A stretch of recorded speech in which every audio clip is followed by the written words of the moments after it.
Alright guys, so I kind of did an entire rewrite, revamp, upgrade on our searching and inventory system. So I hope you guys like it, but it does really kind of need to be demonstrated. So I'll go ahead and show you everything that we can do here. We'll start by searching Kia here, who's my assistant for the day. You can see that you are no longer going to type /search person and their user number. It is now going to be on their person.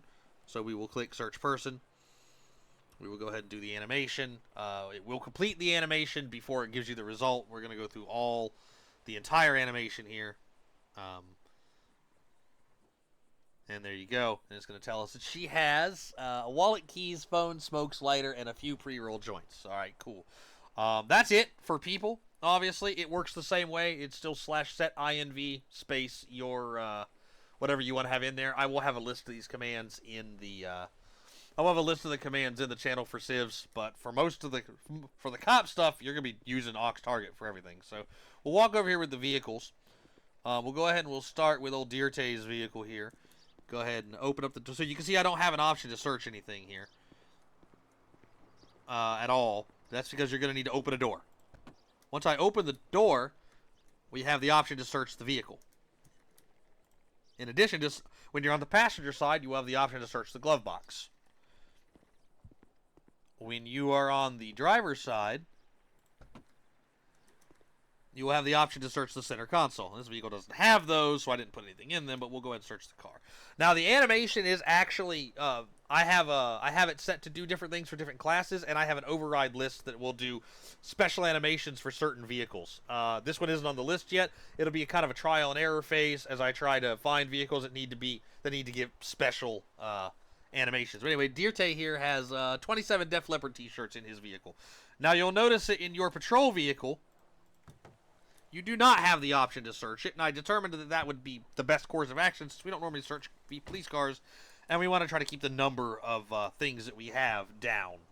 So, all right, we'll head over here to Alyssa's Supra that she set up for me, and we'll go ahead and search the various parts of it here. So we'll go ahead and open up her door here. Now, you can search from any car or any door of the car, and it will give you you can see the animation is different. It'll give you the cab of the car is one big container. So in her car, she has a few napkins, a phone charger, and a vape pen. But we'll go ahead and check her center console too. We're back in to check the center console now.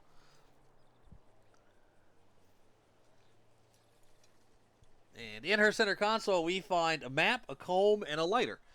Just go ahead and pop over to the other side here. We'll search the glove box.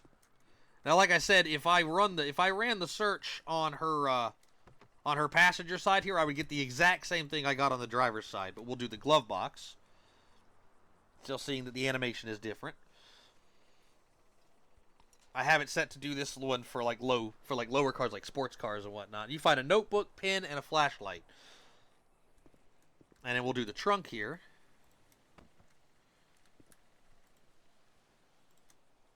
The trunk is also a separate container. I'll probably try to change this one back to the other. It'll take a little bit of a rewrite. We'll change it back to the other animation. But in the meantime, it doesn't really matter. Let's get the point across. You find a gas can, toolbox, wiper fluid, and a wiper fluid jug. All right, cool. So now they also have the ability to. Now, this is using their network ID. All of these were obtained by her network ID. And when she changes her inventory for the next vehicle, this will all go away. However, it will also, with a different command, assign the inventory to the vehicle's plate, which means we can do things like abandoned cars and have separate inventories in them. This is an abandoned Tahoe.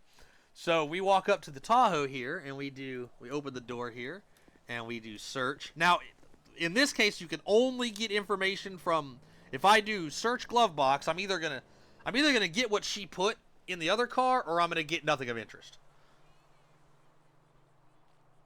Nothing of interest. So nothing's set there. But if I search the actual vehicle, obviously where you position yourself, the positions are a little off. There's not much we can do about it. But in the actual vehicle, we find fast food bags, empty cans, and other junk. And you'll notice that that's different than what we found in the Supra. The trunk can also be different from what was found in or from what you put in other cars. It's a little wonky because the trunk forces me back a bit. I may need to I may need to set this one to be a little further out. Damn it. Yeah, whatever. There we go. Now we're searching the trunk.